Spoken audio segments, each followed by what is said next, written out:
إن الحمد لله نحمده ونستعينه ونستهديه ونستغفره ونعوذ بالله من شرور أنفسنا ومن سيئات أعمالنا من يهده الله فلا مضل له ومن يضلل فلا هادي له أشهد أن لا إله إلا الله وحده لا شريك له وأشهد أن محمدا عبده ورسوله اللهم صل وسلم على محمد وعلى آله وصحبه والتابعين بإحسان إلى يوم الدين وبعد. Rabbi syarah li sadri, wahai Tuhanku, lapangkanlah dadaku ini, wa yassir li amri, dan permudahkanlah urusanku, wahlul 'uqdatam min lisani, dan uraikanlah kekeluhan lidahku, yafqahu qawli, supaya mereka memahami kata-kataku ini. Saudara-saudari, sahabat-sahabiah, muslimin muslimat, mudah-mudahan dirahmati dan diberkati oleh Allah Subhanahu wa taala. Pada malam ni, tajuk yang saya masukkan dalam status Facebook sebagai hukum babi di dalam agama Islam, Kristian dan Yahudi. Tapi saya ubah sedikit pada malam ni. Kita akan bincang tentang kedudukan khinzir ataupun babi ini berdasarkan fiqh muqarran, fiqh perbandingan. Kenapa penting kita belajar tentang isu ini? Sebabnya, saudara-saudari muslimin muslimat sekalian, dalam masyarakat kita sekarang ini, yang pertamanya ialah ada perbahasan di kalangan cendekiawan Islam, di kalangan agamawan ataupun para sarjana berkenaan dengan hukum menggunakan bahan-bahan yang berasal daripada babi, khususnya yang disebut sebagai gelatin dan juga yang disebut sebagai yang disebut sebagai bahan-bahan yang lain daripada babi. Maka daripada perbahasan itu kita dapati para sarjana Islam secara mudahnya terbahagi kepada dua kumpulan. Yang pertamanya kumpulan yang menyatakan bahawa bahan-bahan yang berasal daripada babi seperti gelatin, seperti bahan-bahan lain yang telah melalui satu proses pembuatan yang disebut sebagai istihalah ataupun transformasi, yang telah diubah ain benda tersebut sehingga dikenali sebagai benda lain dan tidak lagi dalam bentuk yang asal. Maka golongan yang pertama berpendapat bahawa itu adalah harus ataupun boleh digunakan. Tetapi pendapat yang pertama ini tidak masyhur ataupun tidak popular dalam negara kita. Sebab itu sesiapa dalam negara kita yang pakai pendapat yang pertama, dia akan menjadi kontroversi. Dia akan menjadi satu perkara yang sangat hangat dibincangkan dan sangat sensitif.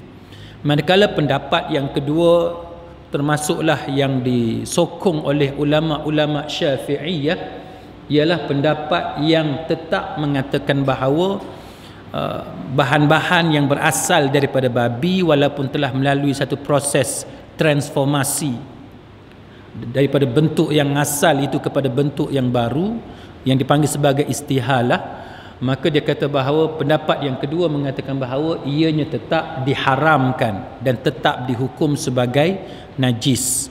Maka tujuan kita nak bincang perkara ini, muslimin muslimat sekalian, ialah untuk kita membongkar ataupun untuk kita explore apakah alasan-alasan antara dua pihak ini, supaya kita yang belajar ilmu agama dengan cara yang baik, dengan cara yang betul, kita tidak akan terikut-ikut dengan emosi yang tidak sepatutnya dilibatkan dalam perkara yang macam ni. Walaupun kita akui bahawa peranan emosi itu juga perlu dalam isu-isu yang berkaitan dengan najis mughallazah dan sebagainya. Tapi yang penting, pertimbangan yang kita berikan itu ialah pertimbangan yang berasaskan kepada nilai akademik ataupun nilai ilmu yang benar.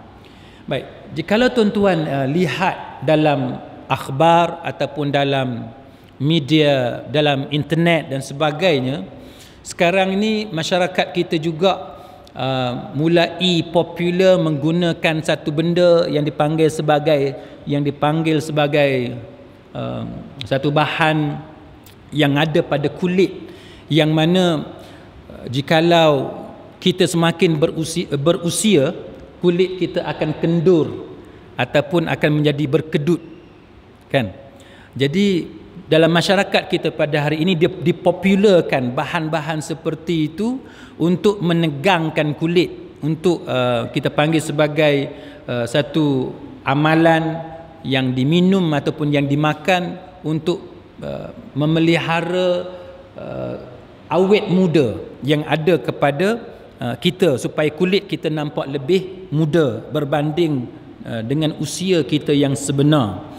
Maka itu juga antara bahan yang boleh diambil daripada babi dalam isu yang kita nak bincangkan pada malam ini. Dia bukan sahaja menyentuh tentang gelatin, tapi juga bahan-bahan lain yang diproses daripada babi. Dan sebagaimana yang kita jelaskan di beberapa tempat sebelum ini, bahan daripada babi ini dia bukan sahaja membabitkan tentang alat solat, gelatin dan sebagainya, tapi dia juga melibatkan bahan-bahan seperti roti yang kita makan, minuman yang dicampur dengan susu dan sebagainya, ubat gigi, sabun mandi dan lain-lain.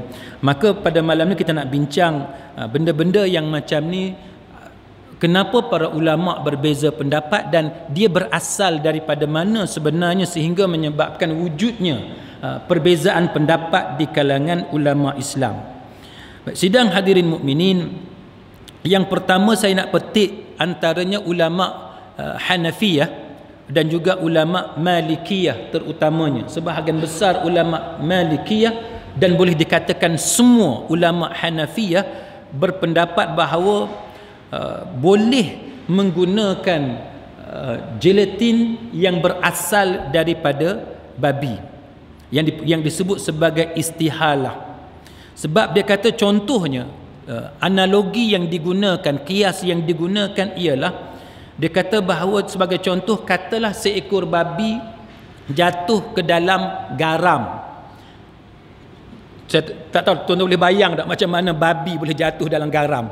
Tapi ini satu contoh yang bila kita bincang benda macam ni, maka para ulama dia buat contoh-contoh yang macam ni.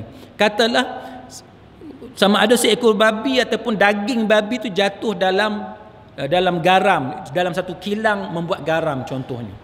Bila dia jatuh dalam garam yang begitu banyak tu dan babi itu mati, kemudian babi itu dengan proses yang berlaku itu dia bercampur dengan garam tersebut, maka apakah hukum kita menggunakan garam tersebut? Maka ulama Hanafiyah dan sebahagian besar di kalangan ulama Malikiyah berpendapat bahawa garam tersebut adalah harus untuk kita makan. Ini pendapat daripada ulama Hanafiyah dan juga sebahagian besar daripada ulama Malikiyah. Sebab dia kata bangkai babi tersebut telah bertukar menjadi garam, dia duduk dengan garam dan dia telah bertukar menjadi garam, maka hukum dia harus untuk kita makan. Sebab itu tuan-tuan, bagi siapa-siapa yang ikut kuliah saya sebelum ini, saya pernah sebut bagaimana kawan-kawan kita daripada negara Arab umpamanya, di kalangan orang Melayu benda ni sangat baru di kalangan orang Melayu, tapi di kalangan sahabat-sahabat kita di kalangan orang-orang Arab, benda ni dah jadi satu kebiasaan. Apabila gelatin umpamanya, dia beli gula-gula daripada kedai non-muslim, walaupun pada gula-gula tersebut disebut sebagai pork gelatin, walaupun disebut sebagai pork gelatin, kita orang Melayu kita takkan makan sebab bagi kita itu adalah haram. Tapi sebahagian daripada rakan-rakan kita daripada bangsa Arab, walaupun dia tengok itu adalah pork gelatin, dia menerima itu sebagai gula-gula yang harus ataupun boleh untuk dimakan. Sebab dia ada pendapat-pendapat seperti ini yang saya sebutkan sebentar tadi. Begitu juga muslimin muslimat sekalian, Al-Hashkafi umpamanya seorang ulama daripada mazhab Hanafi yang meninggal pada tahun 1088 Hijri, dia kata bahawa tidak termasuk najis abu bekas pembakaran najis, juga garam yang berasal daripada bangkai keldai ataupun babi. Maknanya katalah babi tadi kita bakar dia sehingga dia jadi abu, maka abu daripada babi tadi ataupun daripada bangkai tadi tidak dihukum sebagai najis, sebab dia telah bertukar menjadi ashes, dia menjadi abu, dia telah bertukar rupa. Maka ini adalah contoh pendapat-pendapat ulama terutamanya daripada mazhab Hanafi yang berpendapat bahawa najis bila dia bertukar bentuk dia telah bertukar hukum dia. Baik. Manakala mazhab Hanabilah, ulama Hanabilah dan ulama Syafi'iyah berpendapat bahawa garam yang berasal daripada perubahan bentuk najis babi, dia kata hukum dia tetap haram. Dia kata hukum dia tetap haram, sebab zat babi tadi adalah najis sekalipun najis tersebut telah berubah bentuk dia menjadi zat yang lain, tapi hukum dia tetap najis. Dua mazhab ni. Maknanya kalau kita tengok dari segi keseimbangan, nampaknya seimbang. Dua mazhab kata boleh dimakan, dua mazhab kata najis, haram untuk kita makan. Jadi untuk info awal ni, tuan-tuan sekalian, untuk info awal, maka kita sebagai orang Islam, kalau kita tengok ada di kalangan sahabat-sahabat kita bergaduh bab-bab lagu ni, kita kena tahu bahawa benda macam ni kita tak boleh bergaduh. Kita tak boleh bergaduh sebab dari segi bilangan mazhab dia nampak seimbang. Dua mazhab belah sini, dua mazhab belah sini. Okey, itu dari segi kita tengok dari segi angka mazhab. Kemudian kita tengok ulama mazhab Syafi'i, contohnya Imam Ar-Ramli. Imam Ar-Ramli yang wafat pada tahun 1004 Hijri, dia kata apa? Dia kata zat yang najis tidak berubah hukumnya secara mutlak. Dia kata zat yang najis hukum dia tak semestinya berubah. Dia kata benda tu najis, tapi bentuk dia, nama dia berubah. Maka Imam Ar-Ramli daripada mazhab Syafi'i dia kata tidak semestinya berubah. Dia kata hukum dia tak semestinya berubah dengan cara berubahnya bentuk najis menjadi benda lain, seperti bangkai babi yang kita cerita tadi jatuh dalam garam ataupun bertukar menjadi garam, maka dia kata tidak semestinya hukum dia berubah. Ibnu Qudamah, ulama mazhab Hambali yang wafat pada tahun 620 Hijri, dia kata pendapat yang paling kuat dalam mazhab Hambali, pendapat yang paling kuat di kalangan ulama Hanabilah mengatakan bahawa najis tidak akan bertukar menjadi suci dengan cara berubahnya bentuk najis tadi. Maknanya Ibnu Qudamah mengatakan bahawa pendapat yang rajih dalam mazhab Hambali mengatakan bahawa najis dia takkan berubah menjadi suci walaupun bentuk dia berubah. Dia kata kecuali, Ibnu Qudamah kata, kecuali kalau khamar bertukar menjadi cuka. Dia kata kalau khamar bertukar menjadi cuka dengan sendirinya tanpa campur tangan manusia, maka dia kata khamar yang bertukar secara semula jadi menjadi cuka, maka khamar itu dia dikira sebagai suci setelah dia menjadi cuka. Sebab bentuk dia berubah, zat dia berubah dan nama dia pun berubah. Maka dalam mazhab Hambali dia kata pengecualian diberikan kepada cuka yang berasal daripada khamar.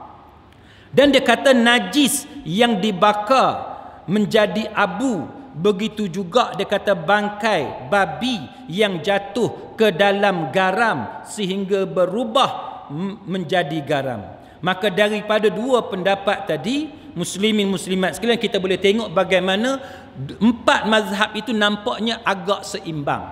Kalau tuan-tuan nak ambil pandangan Imam Ibn Taymiyah sebagai contoh, maka Imam Ibn Taymiyah dia bersama-sama dengan mazhab Hanafi. Dia bersama-sama dengan mazhab Maliki mengatakan bahawa najis bila dia bercampur dengan benda lain dan dia bertukar bentuk dia, maka dia menjadi suci. Begitu juga bila kita bercakap tentang Imam Ibn Hazm daripada mazhab Zahiri, dia juga bersama-sama dengan Imam Ibn Taymiyah, bersama-sama dengan ulama Malikiyah dan ulama Hanafiyah mengatakan bahawa dia menjadi suci. Baik. Kemudian kita tengok pendapat yang pertama, tuan-tuan sekalian. Pendapat yang pertama apa dia? Itu pendapat pertama yang kata gelatin babi, walaupun dia tu gelatin yang datang daripada babi, tapi bila dia jadi gelatin, hukum dia menjadi halal. Baik. Daripada mana pendapat ni dipopularkan? Daripada mana pendapat ni dipopularkan? Pendapat ini dipopularkan daripada persetujuan di kalangan para sarjana yang menyertai forum fiqh dan perubatan di Kuwait. Ada satu forum fiqh dan perubatan yang dianjurkan di Kuwait pada 25 hari bulan Mei tahun 1995, dan antara sarjana yang mendukung pendapat ini adalah Dr. Nazih Hamad, Dr. Muhammad Al-Harawi dan Basim Al-Qarafi. Mereka ini adalah antara sarjana Islam yang berpendapat bahawa walaupun pada makanan itu tertulis perkataan pork gelatin, walaupun tertulis pork gelatin, gelatin babi, tapi dia kata makanan itu adalah halal untuk dimakan atas alasan yang kita cerita tadi. Baik. Apa alasan mereka, muslimin muslimat sekalian? Mereka menggunakan alasan gelatin adalah benda baru yang tidak ada persamaan fizik dan tidak ada persamaan kimia dengan benda, dengan bahan asal dia yang diambil daripada babi. Sekalipun dia kata gelatin itu berasal daripada babi, dan dia kata dalam kaedah fiqh bahawa zat baru hukum dia berbeza dengan zat yang asalnya. Maka dia kata apabila benda yang asal itu haram, maka bila gelatin melalui satu proses industri pemakanan kimia dan sebagainya, maka dengan sebab dia telah bertukar bentuk dan bertukar nama, maka dia menjadi benda baru dan dia dihukum sebagai halal. Contoh nak bagi kita mudah faham sebagaimana yang kita cerita tadi, iaitu khamar bila dia bertukar jadi cuka, maka dia suci dan halal untuk kita makan. Kulit bangkai, bukan kita sembelih ni, kulit bangkai, kulit buaya, kulit ular najis. Tapi bila kita samak, kan, bila kita samak, kita kapur dia ataupun kita bersihkan dia, maka kulit itu yang asalnya najis, tapi bila kita bersihkan dia, hilang lemak pada kulit tadi, maka itu dihukum sebagai suci dan boleh dipakai. Itu yang alasan yang digunakan oleh mazhab yang pertama. Baik. Tetapi pihak yang tidak bersetuju, muslimin muslimat sekalian, dia kata bahawa pendapat ini tidak kuat, dia kata, kerana ternyata gelatin yang berasal daripada babi sangat mudah untuk diketahui sifat babi dia melalui ujian makmal yang tidak memerlukan ujian yang complicated, tidak memerlukan ujian yang sophisticated, tapi cukup dengan ujian yang mudah di makmal pada hari ini kita boleh kenal itu datang daripada babi. Maka pihak yang tidak bersetuju dengan pendapat yang pertama, dia mengatakan bahawa oleh sebab kita boleh beza benda ni datang daripada babi, benda ni datang daripada binatang yang halal, maka dia kata itu menunjukkan bahawa sifat najis yang ada pada babi itu masih kekal pada gelatin. Baik. Pendapat yang kedua yang mengatakan bahawa gelatin itu haram. Dia kata pendapat ini merupakan pendapat-pendapat daripada pelbagai majlis fiqh. Antaranya muslimin muslimat sekalian, Majma' Al-Fiqhul Islami di bawah OIC yang beribu pejabat di Jeddah. Majma' Al-Fiqhul Islami yang berpejabat di Jeddah di bawah OIC pada tahun 1986, tuan-tuan sekalian, apabila Majma' Al-Fiqhul Islami diajukan pertanyaan oleh Al-Ma'had Al-Alami lil Fikri Islami, beribu pejabat di Washington, yang bertanya, soalannya ialah di Amerika terdapat ragi dan juga gelatin yang diekstrak daripada babi dalam persentage yang sangat kecil. Apakah boleh menggunakan ragi dan gelatin tersebut?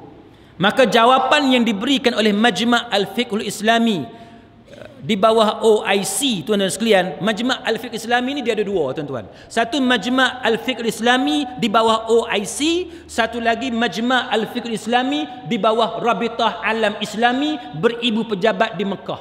Jadi kalau kita dengar satu fatwa ataupun satu keputusan dibuat oleh Majma' Al-Fiqh Islami, kita nak kena tanya, Majma' Fiqh Islami ni daripada OIC ke daripada Rabitah Alam Islami? Ini dua benda yang berbeza. Satu beribu pejabat di Jeddah, satu lagi beribu pejabat di Mekah. Tapi nama dia serupa, nama dia sama. Maka Majma' Al-Fiqh Islami OIC, tuan-tuan sekalian, beribu pejabat di Jeddah, dia mengatakan bahawa seorang Muslim tidak dibenarkan menggunakan ragi dan gelatin yang berasal daripada babi, kerana ragi dan gelatin halal yang diperolehi daripada tumbuhan dan haiwan yang disembelih sesuai dengan syariat masih lagi mencukupi untuk memenuhi keperluan orang-orang Islam. Itu jawapan dia. Mana dia kata hak daripada babi ni, dia tak sampai tahap kita terdesak untuk guna dia. Kita masih banyak pilihan. Di negara-negara Islam ni masih banyak pilihan untuk menggunakan gelatin daripada tumbuh-tumbuhan, daripada binatang-binatang yang halal. Kenapa yang kita kita nak pergi ambil makanan daripada gelatin yang berasal daripada babi? Maka daripada Majma' Fiqh Islami, daripada OIC, tuan-tuan sekalian, dia mengatakan bahawa tidak dibenarkan ataupun haram hukumnya menggunakan gelatin daripada babi. Itu yang pertama. Yang kedua, Majma' Al-Fiqhul Islami di bawah Rabitah Alam Islami yang beribu pejabat di Mekah. Yang tadi di Jeddah, yang ini di Mekah pula, yang ini di bawah Rabitah Alam Islami. Baik, keputusan Majma' Fiqh Islami di bawah Rabitah Alam Islami yang berpejabat di Mekah, tuan-tuan sekalian, pada tahun 1998, dia kata apa? Dia kata perhimpunan fiqh Islami yang bernaung di bawah Rabitah Alam Islami dalam perhimpunan tahunan yang ke-15, setelah berbincang dan mengkaji bahawa gelatin adalah satu zat yang banyak digunakan untuk industri makanan dan ubat-ubatan, yang mana dia berasal daripada kulit dan tulang haiwan, maka Majma' Fiqh Islami Rabitah Alam Islami membuat keputusan bahawa boleh menggunakan gelatin yang berasal daripada sesuatu yang mubah. Gelatin daripada sumber yang halal boleh digunakan. Contohnya daripada haiwan yang disembelih dengan cara yang sesuai dengan ajaran Islam. Dia kata boleh digunakan, tetapi tidak dibolehkan, maknanya diharamkan menggunakan gelatin yang diperolehi daripada sesuatu yang haram, seperti gelatin dari kulit dan tulang babi dan daripada benda haram yang lainnya. Maka Majma' Fiqh Islami Rabitah Alam Islami yang beribu pejabat di Mekah membuat satu usul kepada negara-negara Islam untuk mengeluarkan sendiri gelatin yang halal. Itu yang kedua. Fatwa yang ketiga, tuan-tuan, fatwa daripada Hay'ah Kibarul Ulama Saudiyah. Fatwa daripada Hay'ah Kibarul Ulama Saudiyah. Bagi tuan-tuan yang kerap belajar fatwa daripada Saudi, tuan-tuan akan perasan dia ada dua apa yang kita kata authority daripada kerajaan Arab Saudi. Satunya yang kita biasa dengar iaitu daripada Lajnah Daimah lil Buhuthil Ilmiyah wal Ifta', iaitu jawatan kuasa kekal bagi penyelidikan akademik ataupun ilmiah dan fatwa kerajaan Arab Saudi. Itu satu. Yang kedua, dia ada apa yang dipanggil sebagai Hay'ah Kibarul Ulama Saudiyah, iaitu Dewan Ulama-Ulama Besar Saudi. Yang ketiga ni tuan-tuan ialah fatwa daripada Hay'ah Kibarul Ulama Saudiyah, Arab Saudi. Nombor fatwa dia 8039. Dia kata bahawa gelatin yang diambil daripada sesuatu yang haram seperti babi, hukumnya adalah haram. Dia kata. Baik. Dan pendapat ini disokong oleh majoriti ulama-ulama zaman sekarang. Mana ulama zaman sekarang sebagaimana di Malaysia kebanyakannya berpendapat bahawa apa-apa yang datang daripada babi hukumnya adalah haram. Baik. Maka para ulama ini tuan-tuan sekalian, dia buat alasan bahawa gelatin bukanlah satu zat baru yang merupakan perubahan wujud daripada bahan seperti kulit ataupun tulang binatang, akan tetapi dia kata gelatin telah ada pada lemak babi sebelum dia dipisahkan, dan ini menunjukkan bahawa proses yang terjadi hanyalah pemisahan dan sekadar penggantian nama dan bukan perubahan ain secara mutlak. Maksudnya macam ni, sebagaimana yang kita duk bising sekarang tuan-tuan, iaitu coklat Cadbury, yang kita jumpanya apa dia, iaitu DNA babi. Masalahnya apa tuan-tuan? Masalahnya kerana kita jumpa DNA babi. Kalau tuan-tuan masih ingat, saya pernah cerita kepada tuan-tuan bagaimana teknologi Jerman pada hari ini, dia boleh ambil daripada babi, bahan daripada babi, dan dia guna sebagai satu bahan untuk menghalang roti daripada lekat pada acuan roti. Dia spray pada acuan roti, disembur bahan tersebut, dan bahan itu sebenarnya daripada babi. Tapi dengan teknologi canggih yang ada di Jerman tuan-tuan sekalian, bahan tersebut, kalau pihak kita di Malaysia ni ambil sampel dan test, kita takkan jumpa DNA babi pada bahan tersebut. Tuan-tuan nampak kan? Kita takkan jumpa.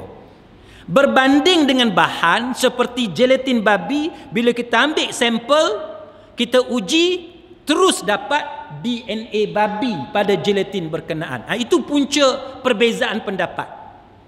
Adakah satu benda yang bukan berbentuk daging babi, bukan berbentuk lemak babi, bukan berbentuk tulang babi, tapi bentuk dia bentuk coklat, tapi coklat tadi ada DNA babi, maka adakah kita boleh makan? Itu soalan dia. Ataupun satu coklat yang bahan dia memang diambil daripada sumber babi, tetapi dengan teknologi yang canggih menyebabkan kita tak boleh kesan DNA babi, maka soalan dia, adakah coklat yang macam tu halal atau haram untuk kita makan? Maka pendapat yang kedua ni, muslimin muslimat sekalian, dia kata masalahnya ialah apabila kita mengatakan gelatin babi itu dah bertukar rupa, tetapi sifat babi tu, sifat najis tu masih kekal padanya, menyebabkan pendapat yang kedua ni mengatakan bahawa dia adalah najis dan haram untuk kita makan. Contoh mudah macam ni. Singapura dia merawat air kumbahan. Kan? Singapura dia merawat air kumbahan. Soalan sekarang ni, adakah air kumbahan yang telah dirawat. Bagi siapa yang tak faham air kumbahan, air najis lah kan, air daripada bilik, daripada jamban kita tu, dia masuk dalam pipe dia proses dengan teknologi moden hari ni, air tu kemudiannya dijadikan sebagai air pipe, kemudiannya bekalan air bersih.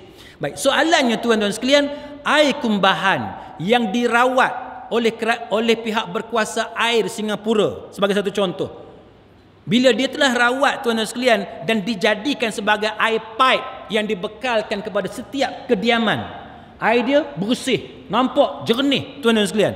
Soalan dia, adakah dia suci lagi menyucikan? Itu soalan dia.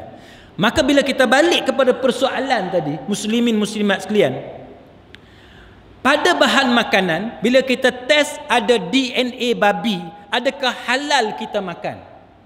Pendapat yang pertama kata halal, walaupun ada DNA babi, tapi sebab dia dah bertukar rupa. Baik, balik kepada air kumbahan di Singapura yang telah dirawat sebagai air bersih. Kalau kita ambil test air tersebut tuan-tuan sekalian, kita boleh jumpa tak elemen najis yang ada pada air bersih tadi? Kalau kita masih boleh jumpa ciri-ciri najis yang ada kepada air kumbahan yang telah dirawat, itu menunjukkan bahawa air tadi tidak bersih. Kan? Air tadi tidak bersih.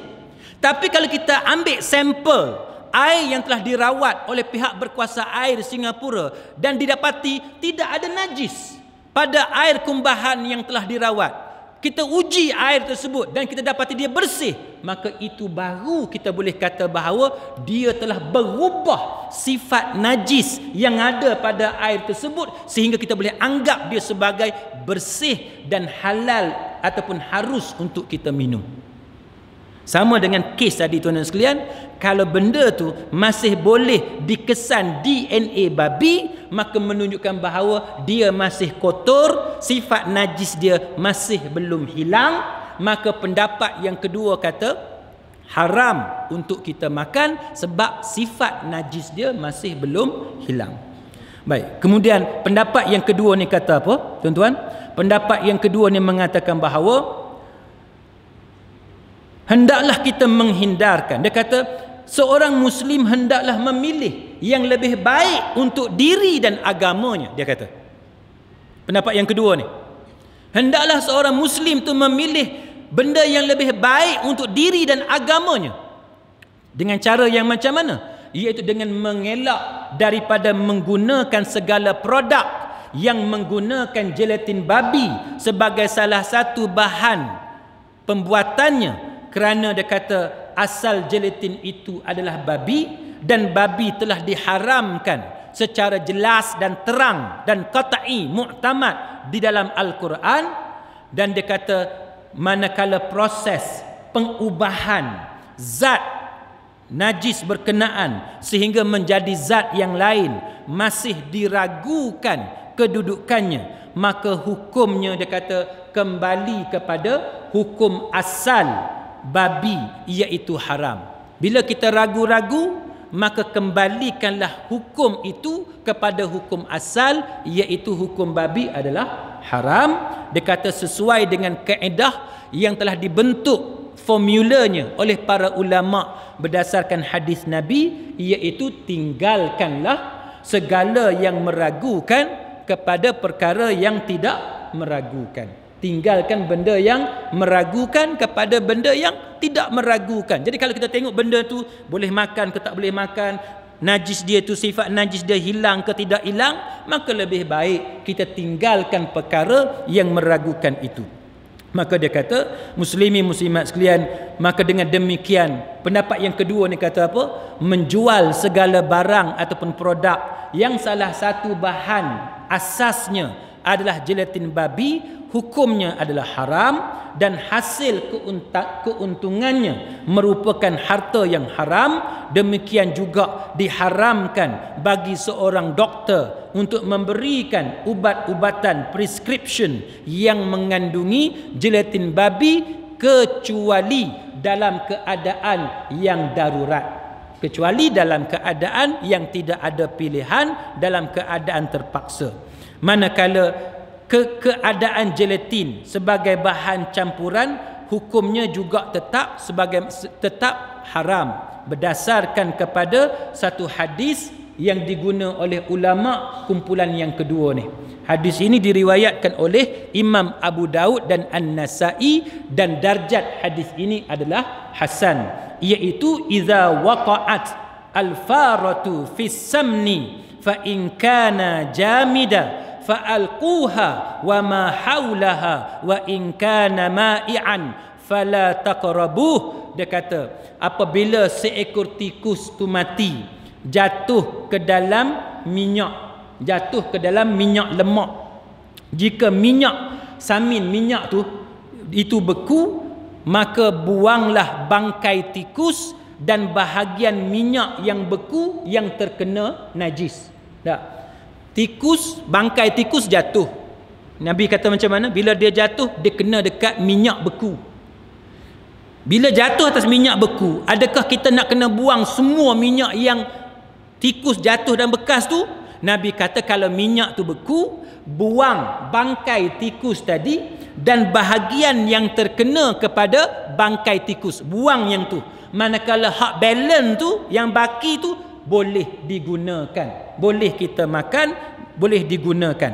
Tapi Nabi kata, dan jika minyak itu cair, kalau minyak itu cair, maka jangan engkau dekati. Fala taqrabuhu, jangan kamu dekati. Makna nak guna pun, nak makan pun tak boleh. Nabi kata bukan setakat makan, fala taqrabuhu, untuk menunjukkan bahawa peringatan daripada Nabi tentang kotornya benda tu, bahayanya benda tu. Kan sekarang ni kita tengok macam-macam penyakit kan, daripada kencing tikus, macam-macam penyakit yang berpunca daripada binatang-binatang yang merayap pada waktu malam atas makanan yang tidak ditutup. Sedangkan sunnah Nabi, bila hari gelap malam, tutup semua pintu dan sebagainya, bekas makanan hendaklah ditutup. Kita sekarang tak, hidup moden zaman sekarang, kadang-kadang kita terlupa yang sunnah Nabi itu sebenarnya sangat-sangat menepati tentang betapa pentingnya kita menjaga higien, kebersihan diri, makanan dan tempat tinggal kita. Dan dalam hadis ni Nabi kata fala taqrabuhu, jangan dekati minyak tersebut, menunjukkan bahawa kotornya minyak tersebut, dan walaupun dia bercampur dengan najis, tak boleh digunakan. Maka ulama golongan yang kedua menggunakan hadis ini untuk menunjukkan bahawa najis, kalau dia bercampur dengan benda bersih, walaupun najis tu mungkin sedikit dan benda yang bersih itu dominan, benda yang bersih itu lebih dominan, lebih banyak dan menguasai berbanding dengan najis yang sedikit, tetapi mereka menggunakan hadis ini untuk menunjukkan bahawa Nabi mengenakan larangan yang keras daripada menggunakan bahan makanan yang telah bercampur dengan najis. Baik. Maka dia kata daripada hadis ini, tuan-tuan sekalian, dapatlah difahami bahawa haram mendekati minyak cair yang bercampur dengan najis, dan menjual minyak yang najis berarti mendekatinya, maka hukumnya adalah haram secara jelas. Maka minyak tadi, bila tikus tu jatuh dan bercampur dengan minyak yang cair, bila Nabi kata fala taqrabuhu, para ulama dia buat satu kesimpulan bahawa maksud fala taqrabuhu bukan setakat tak boleh makan, tapi tak boleh jual. Tak boleh jual. Sedangkan kita sekarang ni, kita menggunakan gelatin, kita jual beli benda tu. Ini pendapat yang kedua ni. Kalau tuan-tuan pegang pendapat yang pertama, boleh jual beli. Tapi bagi pendapat yang kedua, dia kata berdasarkan hadis ni, tak boleh jual beli, kerana Nabi kata fala taqrabuh, jangan kamu dekati. Baik, itu kesimpulan yang dibuat oleh pendapat yang kedua yang dipegang oleh majoriti ulama masa kini. Tapi kalau tuan-tuan tanya apa pandangan Imam Ibn Taymiyah, jawapannya Imam Ibn Taymiyah dia pegang pendapat yang pertama. Sebab tu saya sebut tadi kepada tuan-tuan bahawa benda yang macam ni, kita jangan duk tuduh menuduh, kita jangan duduk memburukkan satu pihak dengan pihak yang lain. Dalam Facebook tuan-tuan boleh tengok ada orang kata ni puak hak suka makan babi. Jangan kata gitu tuan-tuan. Puak hak suka makan babi, bukan suka makan babi. Tak ada siapa nak makan babi pun tuan-tuan. Cumanya berbeza pendapat. Kalau benda tu dah bertukar jadi gelatin, janganlah kita ungkapkan kata-kata yang mengguriskan perasaan sahabat-sahabat kita, saudara-saudara se-Islam. Jangan. Kita berbeza pendapat, kita berlapang dada. Kita mengaji, yang penting kita mengaji, kita faham. Lepas tu tuan-tuan nak pilih yang mana, itu terpulang kepada kita berdasarkan tahap kecerdasan akal, tahap kefahaman yang ada pada kita. Baik, kemudian perbincangan seterusnya ialah vaksin yang mengandungi gelatin babi. Vaksin yang mengandungi gelatin babi, apa hukum dia? Seperti vaksin meningitis, kan? Siapa yang nak buat haji ataupun umrah, sekarang ni antara syarat yang ditetapkan oleh kerajaan Arab Saudi kerana berlakunya wabak meningitis ni tuan-tuan sekalian, sehingga melibatkan kematian para jemaah haji ataupun umrah, maka kerajaan Arab Saudi mewajibkan para jemaah mengambil vaksin meningitis. Soalan dia, apa hukum dia? Apa hukum dia? Kita akan tanya pula, sebab apa? Sebab apa nak tanya hukum? Sebab vaksin meningitis juga melibatkan satu bahan yang diambil asalnya daripada tempat yang haram, iaitu babi. Babi ni dia banyak guna dia tuan-tuan. Babi ni dia banyak guna dia. Sampai sekarang ni kalau tuan-tuan baca surat khabar, sampai sekarang saintis telah sedang membuat kajian untuk menggunakan jantung babi kepada pesakit-pesakit jantung yang jantung dia tak boleh digunakan lagi. Ni tak tahulah khabar gembira ke khabar sedih, saya tak tahulah ni. Siapa yang sakit jantung, minta maaf lah kan, na'udzubillah. Tapi ini sebagai bahan perbincangan. Siapa yang sakit jantung dia duduk susah hati, nak tunggu orang derma jantung, payahlah kan. Tak apa, jangan risau. Babi nak derma jantung dia. Babi nak derma jantung dia. Yang ni berita gembira ke berita buruk kita tak tahu. Tapi bagi siapa yang semua orang takut mati kan, bagi kita yang memang tak mau mati ni tuan-tuan, tak apalah, jantung babi pun tak apalah kan, jantung babi pun tak apa. Tapi jangan bagi tahu kat orang lah kan, dapat jantung babi sikit lagi dia sakit hati dengan kita, dia kata macam-macam. Hang ni dah lah Wahabi, babi pula tu. Lagi berat tuan-tuan. Ini masalah. Jadi kita, kalau kita dapat benda-benda macam ni, tak payah ceritalah dekat orang. Nak cerita pun cerita dekat orang yang boleh kita percaya, adik-beradik kita, tak apalah. Tapi dekat kawan-kawan ni, kadang-kadang kawan ni masa baik dia baik, masa dia bengang dekat kita, dia buat keluar lah. Hang ni hidayah tak masuk dah. Pasal apa tu? Dalam diri hang tu hati babi, dia bagi buah tu buat sakit hati tuan-tuan. Soalannya tuan-tuan, Kenapa jantung babi digunakan sebagai bahan uji kaji oleh saintis pada zaman ini untuk menggantikan jantung kita? Jawapannya tuan-tuan, saintis Islam dia duk kaji. Sebab Allah Ta'ala ada 4 ayat dalam Al-Quran, 4 tempat dalam Al-Quran, bermula daripada surah Baqarah sampai An-An'am dan sebagainya. Ada 4 tempat dalam Al-Quran Allah Ta'ala cerita haramnya lahmal khinzir. Ada 4 tempat Allah Ta'ala sebut jelas lahmal khinzir, daging babi. Dan bila Allah Ta'ala kata haramnya lahmal khinzir, daging babi, Allah Ta'ala ujung ayat tu Allah Ta'ala guna perkataan rijsun. Maknanya benda jelek, benda kotor, najis. Maka para ulama ni tuan-tuan, ada ulama yang bincang dari segi fiqh, tapi ada sarjana ataupun saintis Islam khususnya yang terlibat dalam bab chemistry, dalam bab kimia, dalam bab industri makanan, dalam bab perubatan dan sebagainya ini, walaupun mereka bukan ulama dari segi fiqh, dari segi agama, tapi mereka ulama ataupun sarjana dari segi sains moden. Mereka kaji kenapa Quran menggunakan perkataan rijsun bagi lahmal khinzir, bagi daging babi. Sebab apa? Banyaklah, antaranya yang kita biasa sebut tu, masalah penyakit dan sebagainya, masalah sifat babi tu sendiri, itu kita dah cerita banyak kali. Tapi antara benda yang terkini, tuan dan sekalian, findings, penemuan yang dijumpai, yang ditemui oleh saintis-saintis Islam pada zaman moden, mereka mendapati daging babi ni, flesh, daging babi ni, dia punya struktur dia, struktur daging babi itu sendiri dan rasa daging babi itu sendiri, dia menyamai struktur dan rasa daging manusia. Daging babi tu dia hampir menyamai daging manusia. Bila saya baca, tuan-tuan sekalian, kajian yang dibuat oleh oleh saintis-saintis Muslim ni, saya teringat yang saya cerita kepada tuan-tuan tadi, bagaimana saintis di Amerika sedang buat uji kaji dengan mengambil jantung babi untuk meletakkan jantung babi tadi dalam tubuh manusia. Kerana didapati dalam banyak-banyak haiwan yang ada atas muka bumi ni, jantung babi lah yang lebih mesra dengan tubuh manusia.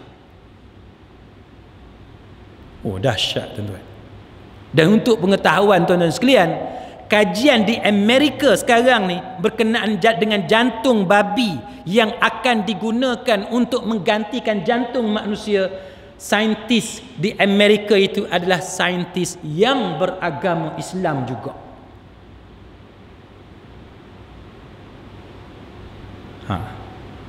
Macam mana tu?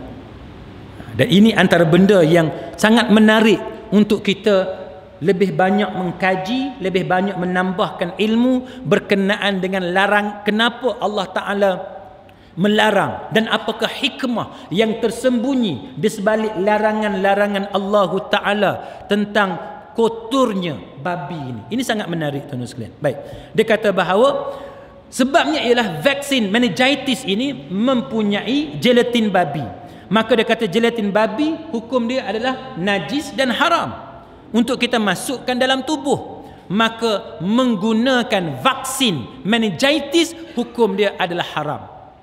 Tetapi apabila berlakunya satu wabak di sesuatu tempat sehingga mengancam nyawa, melibatkan kematian, maka vaksin yang najis tadi dia menjadi dimaafkan.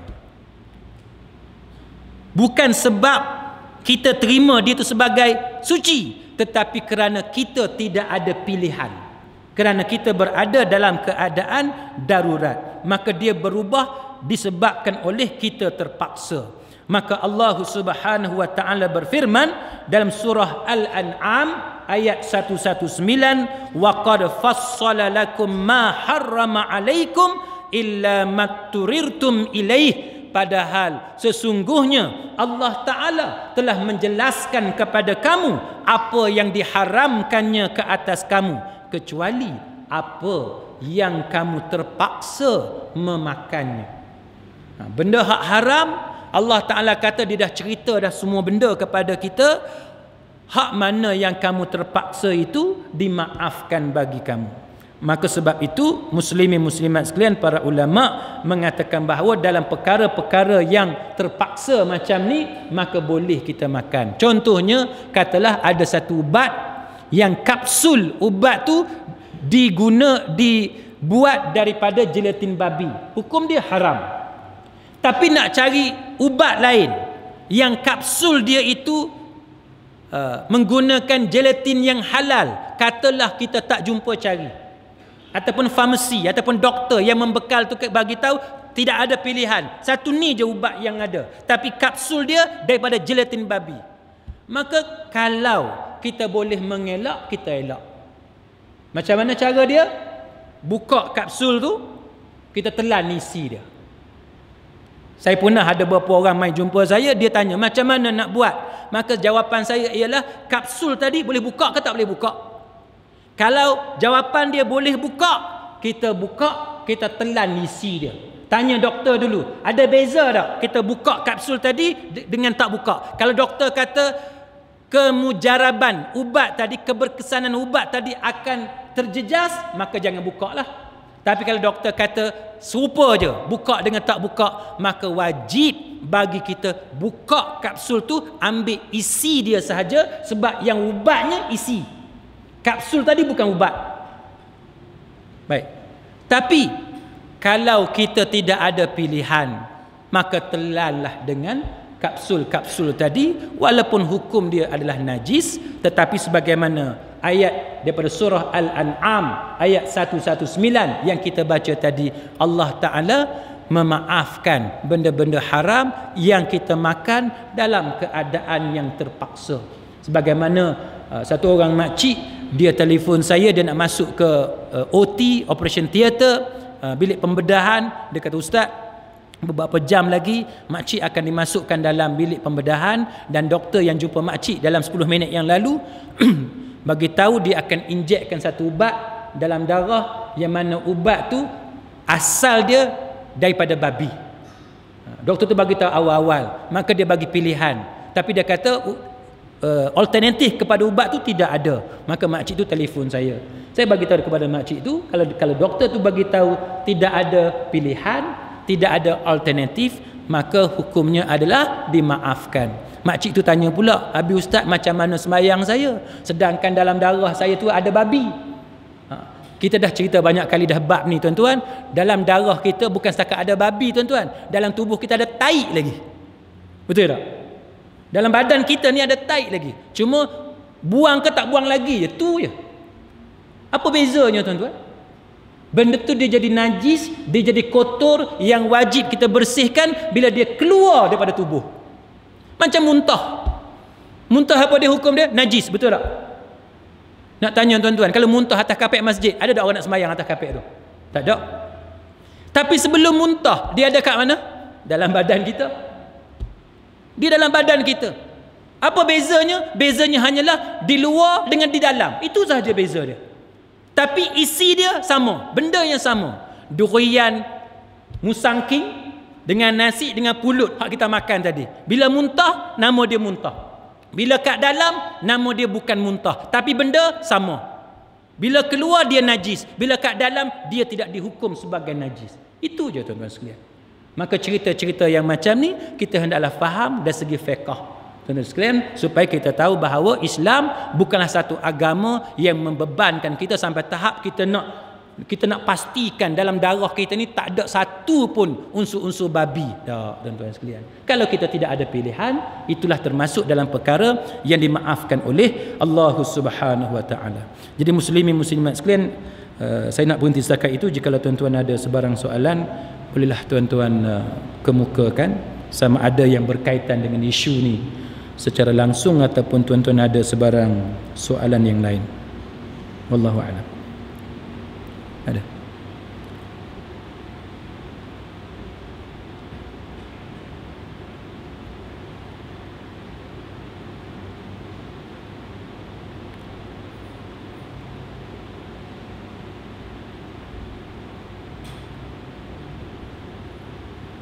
Baik, jika tidak ada kita berhenti setakat ini. Mudah-mudahan perbincangan kita pada malam ini ada manfaat di sisi Allah Subhanahu wa taala. Wallahu a'lam. Aqulu qawli hadza wa astaghfirullahal azim li wa lakum. Wassalamu alaikum warahmatullahi wabarakatuh.